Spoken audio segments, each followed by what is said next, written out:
खबरों वाले शेयर्स भी बताइए। सबसे पहले यूनाइटेड ब्रूअरीज की बात करते हैं तो कंपनी ने क्वीन फिशर लॉन्च किया था कुछ समय पहले, लेकिन सिलेक्ट सिटीज़ में था। अब कंपनी ने क्वीन फिशर का सप्लाई एक्सपेंड किया है, मेघालय और असम में भी ये सप्लाई किया जाएगा। तो यूनाइटेड ब्रूअरीज पर अपनी नज़र रखें। इसके अलावा दो फार्मा कंपनीज फोकस में रहेगी, एक है सोलारा एक्टिव, एक है लुपिन। सोलारा एक्टिव को यूएस एफडीए का इंस्पेक्शन कंप्लीट हो चुका है विशाखापट्टनम में जो फैसिलिटी थी, और ज़ीरो ऑब्जर्वेशंस मिले हैं फॉर्म 483 में, तो काफ़ी पॉजिटिव न्यूज़ है। सोलारा एक्टिव पर अपनी नज़र रखें। इसके अलावा लुपिन में भी कुछ यूएस एफडीए एक्शन है। कंपनी की जो न्यू जर्सी में फैसिलिटी है वहाँ पर प्री अप्रूवल इंस्पेक्शन हुआ था, 7 मई से 17 मई तक ये इंस्पेक्शन हुआ था, और कंपनी को 6 ऑब्जर्वेशंस मिले हैं फॉर्म 483 में, तो जिसके चलते लुपिन पर भी स्ट्रीट की नज़र रहेगी। दो कंपनीज जिसको नए ऑर्डर्स मिले हैं, एक है आरवीएनएल जिसको 150 करोड़ के नए ऑर्डर्स मिले हैं इलेक्ट्रिक ट्रैक्शन सिस्टम के लिए, और राइट्स भी फोकस में रहेगा।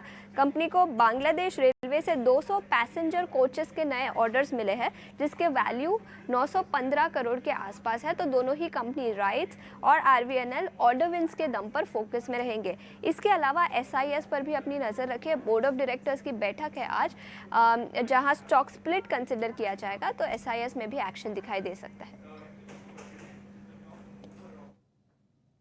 ठीक है, तो ये हैं आज के लिए खबरों वाले शेयर्स, इन पर नजर रखिए। थैंक यू आशीष आपका ये पूरा अपडेट देने के लिए।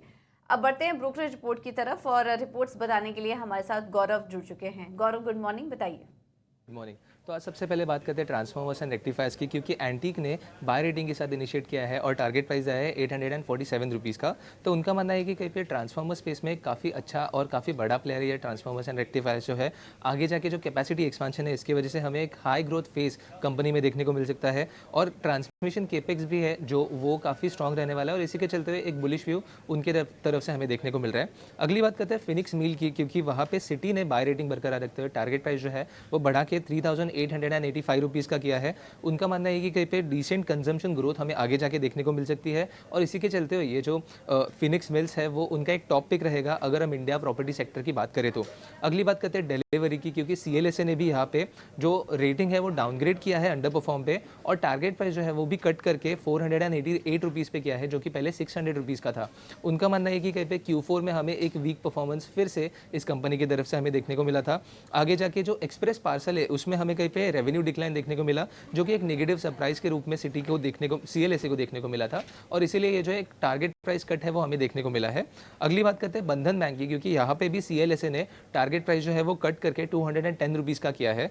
उनका मानना है कि कहीं पे इस बैंक में भी हमें कहीं पे एक दूसरा एक क्वार्टर देखने को मिला, जो कि एक खराब रिजल्ट्स बोल सकते हैं हमें इस जगह पे। अगर हम बात करें रिजल्ट्स में, तो एक पॉजिटिव न्यूज़ ये थी कि कहीं पे हेल्दी एयूएम ग्रोथ इस क्वार्टर में हमें बैंक की तरफ से देखने को मिली थी। और अगर हम बात करें स्टॉक के प्राइस की, तो कहीं पे चीप प्राइस पे है स्टॉक, बट कहीं पे नियर टर्म ट्रिगर्स जो है वो कहीं पे कम देखने को मिल रहा है सीएलएसए को। और आखिर में बात करते हैं आईएक्स की, क्योंकि इन्वेस्टेक ने यहाँ पे बाय रेटिंग पे अपग्रेड करते हुए टारगेट प्राइस जो है वो बढ़ा के 175 रुपीज़ का किया है। उनका मानना है कि कहीं पे वैल्यूएशन जो है वो काफ़ी प्राइस्ड इन है अगर हम मार्केटिंग कपलिंग की जो रिस्क है उसकी बात करें तो। और आगे जाके प्रॉफिटेबिलिटी का आउटलुक जो है FY25 का वो काफ़ी स्ट्रॉन्ग देखने को मिल रहा है इन्वेस्टेक को आईएक्स में, और इसीलिए उन्होंने एक टारगेट प्राइस हाइक किया है। तो खबरों के दम पे और जो रिजल्ट्स है उसके बेसिस पे ये है था ब्रोकरेजेस का नोट्स, और इसी के चलते हुए हम भी इन कंपनीज पे हमारी नज़र बनाए रखेंगे, क्योंकि एक स्ट्रॉन्ग व्यू जो है वो ब्रोकरेजेस की तरफ से हमें इन कंपनीज में देखने को मिल रहा है।